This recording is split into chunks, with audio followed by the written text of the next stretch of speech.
Okay, this deep dive takes us right into the heart of this massive construction project, specifically laid out in Exodus chapter 36. Right, and it kicks off with a clear command, Yeah.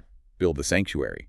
But then it immediately, zooms in on the people involved. The people chosen for their skill. Exactly. Those identified as gifted by the Lord for this specific task, names like Bezalel and Oholiab, and others described just as, well, skilled persons. And Moses calls them together. The ones with the talent, yeah, but also, importantly, the willingness to actually do this enormous job. And then the supplies start arriving. Oh, they do more than just arrive, don't they? That's putting it mildly. The text says they kept bringing free will offerings, morning after morning, just continuously. Which leads to this moment that's, well, frankly, pretty amazing and unexpected. Totally unexpected. The generosity isn't just enough, it's too much. Right. The craftsmen, the actual skilled workers who are supposed to be using the materials, they have to stop working. Yeah, they literally leave their workbenches, go find Moses, and basically say, hey, the people, they're bringing way more than we need.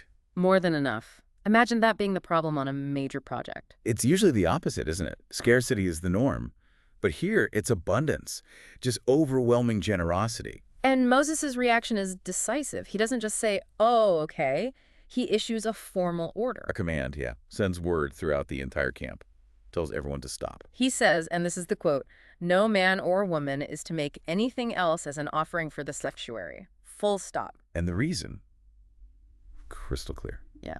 Because what they already had was more than enough to do all the work. Just incredible, this picture of a community commitment that's so strong, the giving itself has to be capped. It really flips the usual narrative. So with this surplus, this abundance secured. More than enough for everything. Right. Then the focus shifts completely. It dives deep into the actual building process, the nuts and bolts. The skilled people take all this material, this bounty, and start putting it together, following very, very precise instructions. And the level of detail is, like you said before, just intense.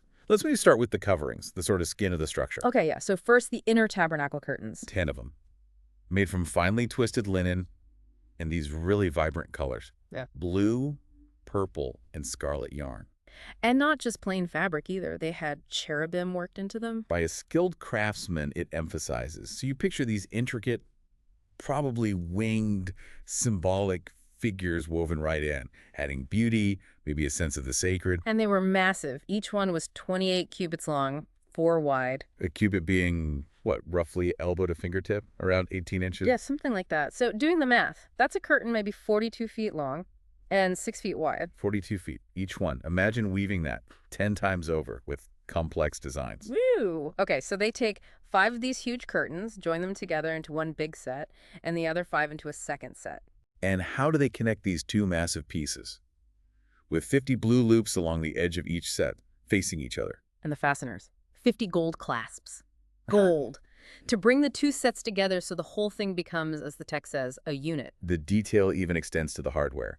Gold for this inner layer. Exactly. Okay, so moving outwards, there's another layer of curtains for the tent over the tabernacle. Right. This time, 11 curtains. And the material changes to goat hair.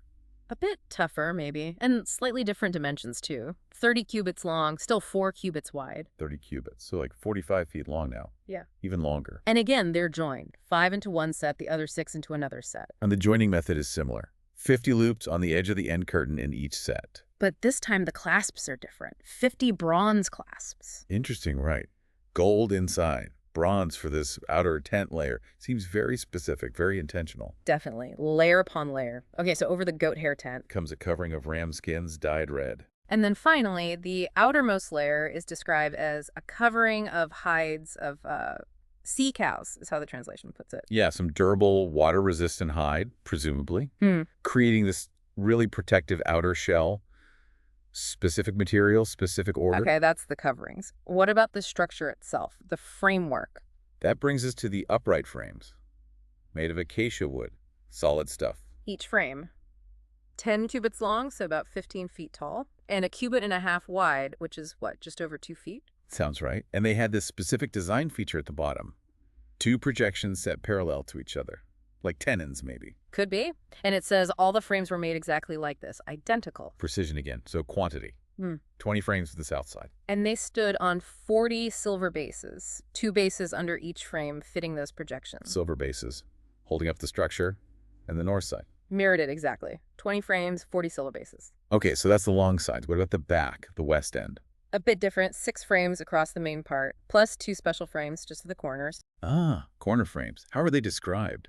It says they were double from the bottom all the way to the top and fitted into a single ring. Both were made alike. Double. Sounds reinforced, right? Maybe shaped to handle the corner angle or stressed differently? Makes structural sense. Yeah, it does. So that west end winds up having 8 frames total. And following the pattern, 16 silver bases. 2 under each frame, just like the sides. So every single frame, wherever it was, stood on 2 silver bases. Okay. That's, let's see, 40 40 plus 16, Uh-huh. 96 silver bases. Wow, 96 solid silver bases just for the main walls. That's a lot of silver. Very solid foundation. And holding these frames together horizontally, crossbars, also acacia wood. 5 for the south side frames, 5 for the north side, and 5 for the frames at the west end. And there's a note about the middle one, the center crossbar. Right. It says it extended from end to end at the middle of the frames, Yeah. like a main structural spine running the whole length of the wall section. Holding everything nice and rigid. And these weren't just plain wood structures. No way. Yeah. The frames themselves were overlaid with gold. The whole frame, 15 feet tall, covered in gold. That's what it says. Overlaid with gold. Yeah. And they made gold rings attached to the frames to hold the crossbars. And the crossbars, too. The crossbars were also overlaid with gold. So you have this wooden skeleton sitting on silver bases, but everything visible, the frames and the bars holding them, is gleaming gold. Incredible visual. Okay, what about inside? Any divisions? Yes, the inner curtain, the veil. This separated the holy place from the most holy place. And the materials sound familiar? They do. Blue, purple, scarlet yarn, finely twisted linen. And again, featuring cherubim worked in by a skilled craftsman, just like those main tabernacle curtains. A very important, very ornate divider. How was it held up? On 4 posts of acacia wood, and these posts, also overlaid with gold. Gold posts, gold hooks to hang the veil. And they stood on 4 silver bases, cast silver. Okay. Gold posts, silver bases for the veil. Got it. And then the entrance. The entrance curtain for the tent itself, same vibrant materials. Blue, purple, scarlet yarn, finely twisted linen. But a different technique mentioned here. Yeah, this one is described specifically as the work of an embroiderer, maybe more detailed needlework perhaps, distinct from the woven cherubim. Interesting distinction. And its supports. 5 posts with hooks. Now, the tops of these posts and their bands were overlaid with gold, but there are 5 bases were made of bronze. Bronze again, like the clasps on the outer tent. Gold hooks and tops, but bronze bases for the entrance. It's this constant interplay of specific materials, gold, silver, bronze, the different fabrics, the acacia wood used in very specific places. And the precise measurements that counts for everything. Curtains, frames, loops, clasps, bases. Nothing seems left to chance. No, it's all meticulously laid out. And the recurring emphasis on skilled craftsmanship, people specifically gifted for this work. And how every single part, big or small, was designed to fit together to form this single, unified structure. Yeah. It really makes you pause and think, doesn't it? Yeah. What is it about this sheer level of precision and detail that strikes you? And going back to the beginning, that incredible abundance of resources, the fact they had more than enough, what does that communicate about the community's heart, their commitment to this? How does this focus on specific skills? On Bezalel and Oholiab and the others, and the need for meticulous execution?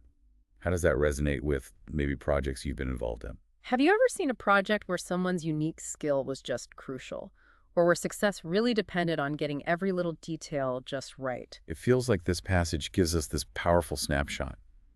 Abundant resources met with specific talents, all channeled through unwavering adherence to a detailed plan. So yeah, this deep dive into Exodus 36 really leaves you with some strong images.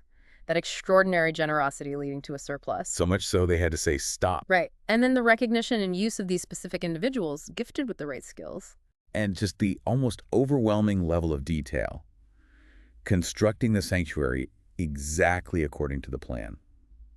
Meticulously. It really underlines that having the vision, even having the resources, it isn't the whole story. The execution matters. Immensely. The skill, the precision, following the plan right down to whether a clasp is gold or bronze, or how many bases go under each frame.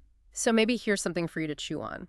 Think about a time you were part of a big project, something significant. Or maybe something you're planning now. What kind of difference does it really make, not just to the outcome, but to the whole feeling, the process, when the contributions, the resources, feel truly abundant, more than sufficient. And how is the final result shaped when specific skills are intentionally brought to bear and there's a real commitment to getting the details right meticulously?